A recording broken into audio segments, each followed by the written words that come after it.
Martín Tetaz, Hugo Machiavelli, Federico Andajasi. Guadalupe va a poner algunos de los datos que acaban de salir en el informe del Observatorio Social. Agustín. Bueno, muy buenas noches. Buenas noches. Agustín, si te puedes acercar un poquitito más porque está saliendo la mitad de tu cara. Ahí. Bueno, y ahí, perdón. Y si te acercás un poquito más hacia la pantalla... No, por la luz, ¿viste? Así se te ve bien. Yo les produzco todos los Zoom, no te preocupes, Agustín. Gracias, se te ve perfectamente. Adelante, Guadalupe, por favor. Bueno, da cuenta este nuevo informe del Observatorio de la Deuda Social de la Universidad Católica Argentina del empeoramiento de las condiciones de pobreza de la Argentina. 44,2% es el nivel de pobreza. Tomemos en cuenta que esto mide no solo la pobreza por ingresos, sino que se suman las carencias que tiene a nivel infraestructura la gente. 53,1% es lo que hubiera sido sin la asistencia del Estado, 10,1% es la indigencia, 27,9% es lo que hubiera sido sin la asistencia estatal y este dato, que es el peor de todos a mi juicio, que el 65% de los menores de 17 años están bajo la línea de pobreza y 7,5 millones de chicos en números. Es una barbaridad. Martín. Hola Agustín, ¿cuánto de esto que acaba de contar Guadalupe, de los números de ustedes, cuánto se explica por efecto empleo y cuánto por efecto inflación, digamos, de este deterioro? No llego a la canasta básica, no llego porque perdí los ingresos por la pandemia o no llego porque me corrieron el arco y ahora los precios están más caros y cuesta más comprar la canasta.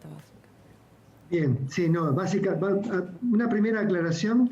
El efecto más importante que ha tenido los nuevos programas sociales vinculados al IFE y a la tarjeta alimentar, tuvieron un impacto en la indigencia muy importante.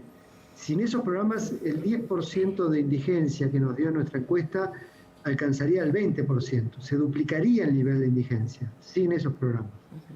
Al mismo tiempo, la pobreza no habría alcanzado el 53, sino el 51%.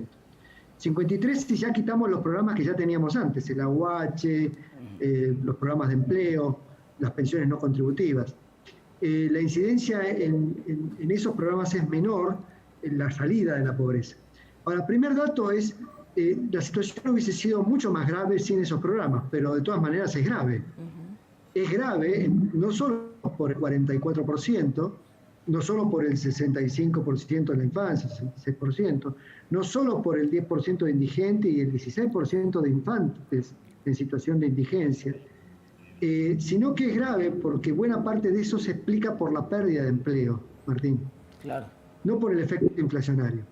Se explica porque a pesar de los enormes esfuerzos, tenemos que la tasa de desempleo abierto, al igual que el INDEC, a nosotros nos ha subido a casi el 15%, pero ese es el desempleo abierto, tomando julio, agosto, septiembre y octubre, pero si tomamos a los cesanteados que pasaron a la inactividad, porque como no hay oferta de empleo y no hay movimiento de demanda, la situación alcanza a más del 28%, es decir, la desocupación hoy en Argentina sería del 28% en este periodo que estamos señalando. Entonces, el efecto empleo fue la pérdida de trabajo de segmentos que dependían fuertemente del empleo, y esto generó una caída en la pobreza y en la indigencia de quienes dependían menos de los programas sociales, y quienes dependían más de los programas sociales, un fenómeno inverso, que cuando lograron tener o mantener algún trabajo,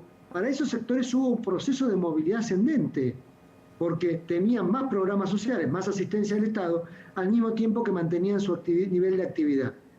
Un dato social importante es que hubo mucha fluidez.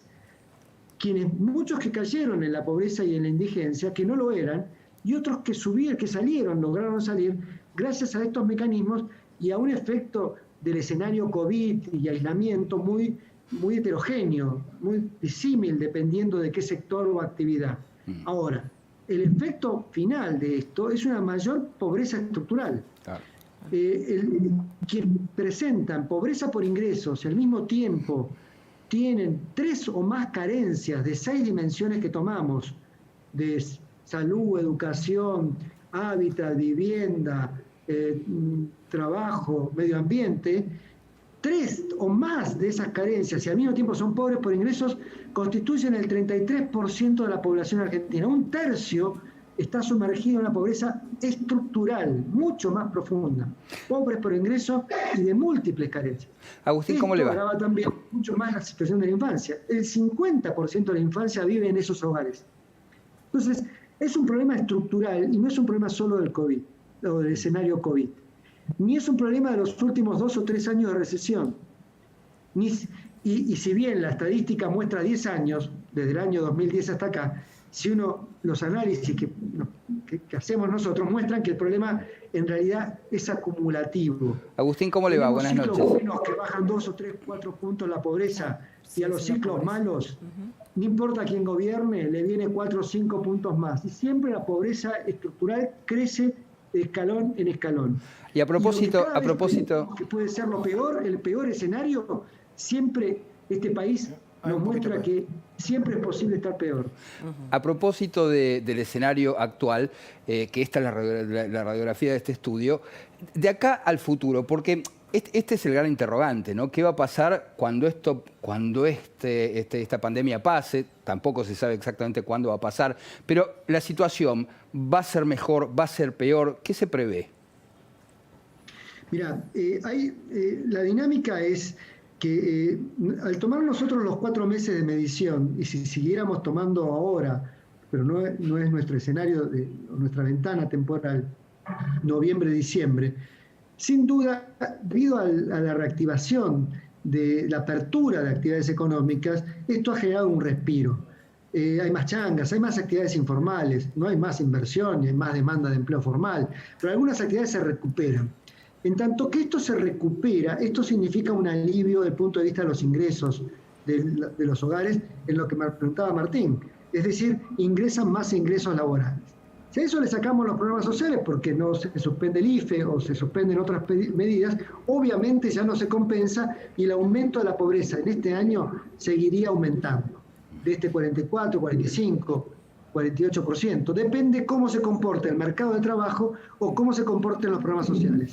Si mejora el mercado de trabajo y al mismo tiempo se mantienen los programas sociales, tal vez llegamos a un piso de 40-42% de pobreza. Entiendo. Guadalupe Vázquez quiere hacerte una pregunta, Agustín.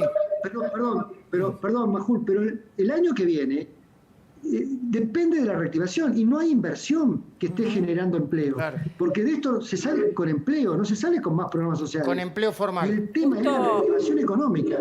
Agustín, justo en el momento que ustedes estaban presentando este informe, el presidente se refirió a eso, dijo algo en esa línea, pero también dijo, logramos que no haya argentinos con hambre o sin atención sanitaria. ¿Qué opinás de esa declaración? Que se multiplicó en forma muy importante la asistencia alimentaria, que eso produjo un alivio muy fuerte, pero no fue suficiente para detener el aumento de la inseguridad alimentaria.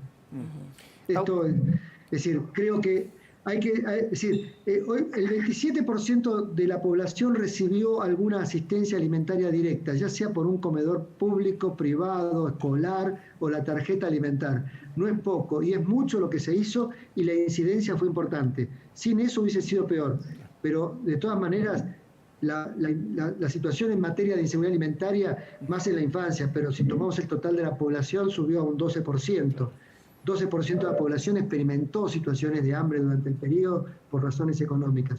No, eso no fue así. Lo que sí es cierto que sin estos programas la situación hubiese sido peor. Mucho peor. Y el problema es que también esto que mencionabas, Guadalupe, que efectivamente se sale con empleo, pero para eso se necesitan políticas de crecimiento y de inversión, políticas de desarrollo. Agustín Salvia, déjame recordar que el próximo jueves 10 de diciembre a las 5 de la tarde el Observatorio de la Deuda, que preside Salvia, va a presentar el informe de avance del barómetro de la deuda social de la infancia, 2010-2020, muy importante. Efecto de la post-COVID-19 en el desarrollo humano de las infancias argentinas. La exposición estará a cargo de Yanina Tuñón, junto a un panel conformado por Marcelo Miniati, Mariana Parola y Carlos March. La actividad se transmitirá en vivo por uca.edu.ar Odsavivo. Bueno, cualquier cosa, averigüen si es muy largo la dirección del correo. Está en la página web. Muchas gracias, Majo. No, muchas gracias por compartir con nosotros, ¿eh? Muy bien. Bueno, un abrazo muy grande a todo el panel. Muy bien. Enseguida vamos a estar hablando con Eugenio Sevino, ¿no? De lo que hablaste vos y el 5%.